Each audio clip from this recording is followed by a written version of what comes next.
Chapter 22. A Lost Shepherd.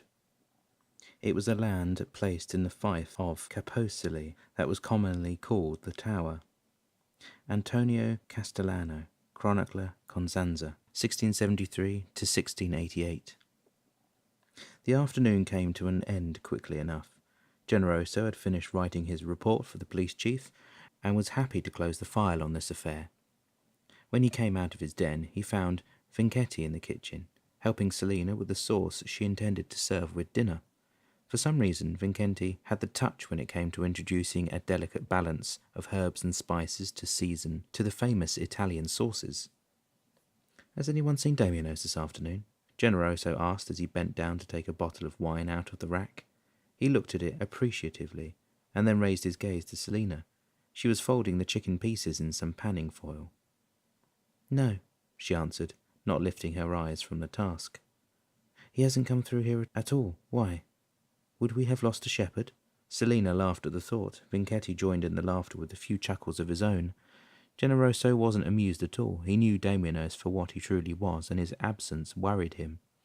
In his current shape, he was human as anyone else, and he couldn't be spared from accidental injuries. Even though Generoso didn't think Damianos was a careless man, he could have fallen and hurt himself. Generoso deposited the bottle of wine on the dining table and then went downstairs to the basement to find Giuseppe. The big fellow was amazingly good with his hands. He wanted to be a carpenter when he grew up. He was already over 6 feet tall and had put together a few pieces of furniture for some of the villagers. "Oh, Signor Generoso, do you need me for something?" Giuseppe said as soon as he saw the lawyer come down the stairs. "Just tell me if you saw Damianos this afternoon, or do you know where he's gone?" "Well, actually, I don't know precisely, Signor Generoso, but he said he was going to spend the day with Ricciulli up mountain.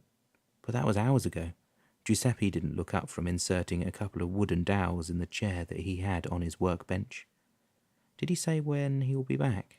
Generoso didn't like the sound of this. "With Ricciulli up mountain." Ricciulli was known to live up the mountain behind the village for months on end, and sometimes went to stay in the ruins of the castle. "You know Damianos, Signor. His time is his own. He'll be back before supper is on the table, I'm sure." "Well, thanks, Giuseppe," Generoso said casually as he climbed the stairs. Once back in the kitchen, he grabbed Vincente's arm and led him to the living room. "What's the matter?" the latter said, a bit annoyed to be pulled away from his favourite pastime unceremoniously. "You could have asked. You didn't have to grab me away like a naughty child." "If you stop babbling," Generoso said, "I could try and explaining why I did." "Okay, I'm listening." "No one has seen Damianos this afternoon, and Giuseppe said he's gone up mountain to see Ricciulli. Do you understand what that means?" Vicente raised both eyebrows, obviously uncomprehending. "I tell you what it means," Generoso went on. "He's gone to the ruins." "So?" Vicente queried, folding his arms over his chest. "Nothing wrong with that, is there?" "No, but maybe we should join him. Maybe we should do something before we go to Columbria." "What are you saying?" Vicente demanded. "I'm saying that you and I should find our lost shepherd and find what's going on, okay?" "But did you look at the time?" "Doesn't matter, Vicente. Dinner can't wait. If he's hurt somewhere, maybe we should go and find him before nightfall."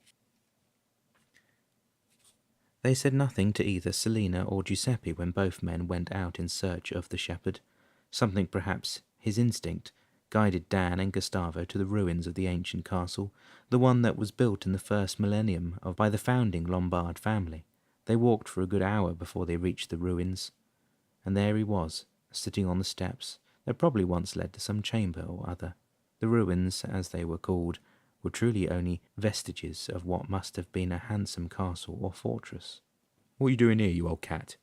Gustavo said when they reached the top of the hill. "Celina is cooking up a storm to celebrate the arrest of our famous trafficker." Yes, I gathered this must have been the case, but I will go back presently with you two." "But why? Why did you leave without a word, Damianos?" Dan asked. "Has there been some news, or did something happen which we need to know?" Damianos shook his head and rose to his feet. "Not really, Dan. I just needed these hours alone to meditate or ponder on the road ahead of us, that's all." "And has anything come to mind during all this pondering?" Gustavo asked, almost mockingly. "Yes, one thing is clear. You, Gustavo, will travel with Dan and me Although Vicente is due to stay here and witness the next earth tremor that will condemn him to death when he is crushed by a beam inside the church, you are due to accompany Dan to his future as the friend you have been always. So it is definite we are leaving Italy. Yes, we are, Dan. You don't seem to approve of your ancestors' decision. Why is that? That's because I've grown to love this place, and I am sure I would not have left easily as that. The new world, as Giuseppe calls it, does not seem as attractive as the life I led here, so my question is, why? Do you remember your grandmother, Abuelita? Yes, of course, she's left Europe just before the war because of the uncertain future she would have if she stayed. Exactly my point, Dan. Your future is uncertain in Italy, too. You have a good job and a good household, but you have no one to share your life with. You want a bride, you want children. Damianos then turned to face the cliff at the foot of the vestiges. And these ruins are a testament of what will happen to your family if you stay here. In years to come, in 70 years from this day, actually, the village will be shaken to the mere bones of itself. Nothing will be left standing. Perhaps it was the same instinct that led you to find me here which led me to you in the Americas and your new life. But you will definitely want or need to leave this village. All right, then. I suppose we will prepare our luggage to move, Dan said, somewhat resignedly. When they returned home, Celina and Giuseppe were waiting for them in the living room. Signor Generoso, Celina exclaimed, leaping out of the sofa when she heard the front door open. Where have you been? Giuseppe and I thought some fiends had attacked you. Nothing happened, Celina, Generoso said, quietly returning her motherly hug. It's my fault that we're late for dinner, Signora, Damianos said. I lost track of time. I went to find Reggiano, and when I couldn't find him, I went to the ruins for a while. And I'm sorry I left you to finish the sauce, Vicente added. How does it taste? Just as you'd expect to taste, Signor Vicente, but a cook should never abandon his kitchen to a crazy woman like me. You'll never know what I could come up with. She looked at Generoso, and what have you got to say for yourself? Have you been wondering about the future again? Yes, I have, Celina, and I need to talk to you and Giuseppe after dinner. All right, I know what you're going to say already. You're leaving Italy, aren't you? Generoso bowed his head and nodded. 6 weeks later, Dan, Gustavo and Damianos were waiting to board the Hibernia, the Greek vessel on which Damianos had booked their passages to Southampton. They would then board an Atlantic cruise liner bound for Riquiacha in Colombia. The voyage from Salerno to Southampton was painful, to say the least. Their cabin was truly something that reminded Dan and Gustavo of their room at the homeless shelter where the two of them first met. It was even smaller, if that were possible. The man's bathing quarters was only comprised of a large tin tub slipped under a faucet. The water was rationed, and one had to be very quick to wash or would soon find oneself all soaked up with nowhere to go. Dan wasn't a fastidious man when it came to his personal appearance or hygiene, but he certainly didn't like the idea of having to rush through his morning ablutions. He abhorred the fact that he couldn't shave properly and there wasn't a barber aboard to see to the gentleman's needs. Gustavo, for his part, was content enough with a book, a glass of beer or wine, and a good meal once a day.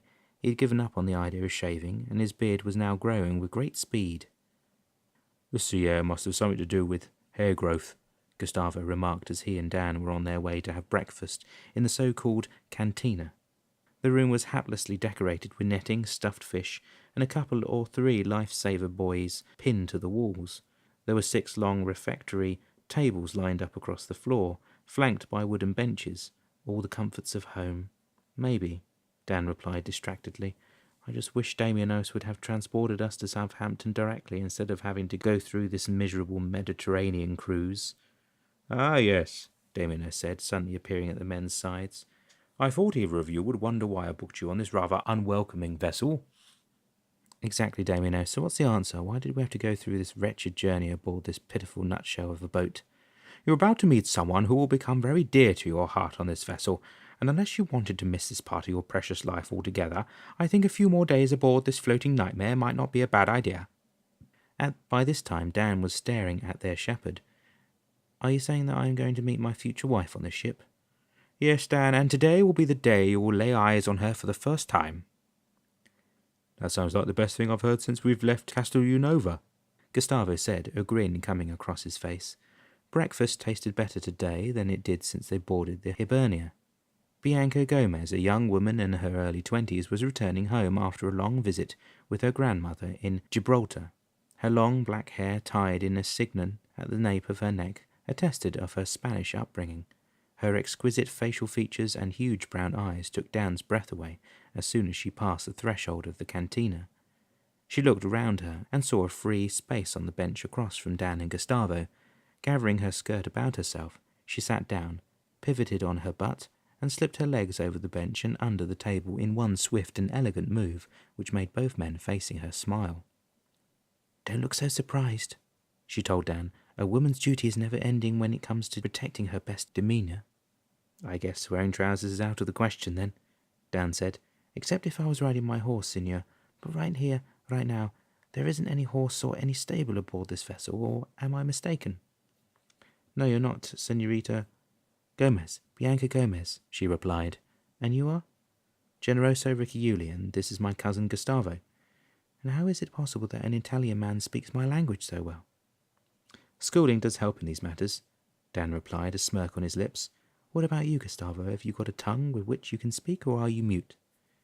Guffering now, Gustavo said, "No, senorita, I'm not mute, but my Spanish is a little rusty." "And who might you be?" she asked Damianos, frowning. "Haven't I seen you before?" "On this ship, yes, you might have, senorita. I am these two gentlemen's uncle, twice or three times removed. The name is Damianos." "Well, Uncle Damianos, you look as handsome as your nephews, to be sure." Dan and Gustavo turned to look at their shepherd. The man was definitely red in the face. Dan had to laugh out loud. "I hope we're going to have a smooth sailing all the way to Southampton," Bianca remarked, as the server brought her a plate of eggs, toast, and coffee, and deposited it in front of her. "Thank you," she said, smiling up at him. "I hate travelling amid rough seas." "I'm sure you're not alone to feel the same, senorita. I would prefer a train trip to these voyages at sea." "Well, unfortunately, where I am going, there is no train that could take me there." "Oh, and where would that be?" "Rio Carcha, in Colombia. That's where my family resides." Dan and Gustavo exchanged a glance. "I'm sorry, senorita, but did you just say you're from Rio Archa, in Colombia?" "Yes, I was born not far from there. I just spent the winter with my grandmother in Gibraltar, and I'm going home now." "The reason I was asking," Dan said, "is because the three of us are going to Rio Archa too. Perhaps we could cross the Atlantic together." "That would be an excellent idea, except that my parents and I are spending the summer in London." "That sounds like a very nice plan, doesn't it, Uncle Damianos?" Dan said, turning to their shepherd, a complicit smile drawing on his lips. Well, yes, since you boys do not know much about Europe or England for that matter, maybe we could cut out our journey for a few days and remain in London for a short visit." "Be very glad of the company," Bianca said, all smiles. "My parents are just perfect, but I miss young company, and if Uncle Damianos could be our chaperone for a few days, I would love to visit London with you." Dan was absolutely delighted. The prospect of starting a new life in a strange country didn't seem so dire now.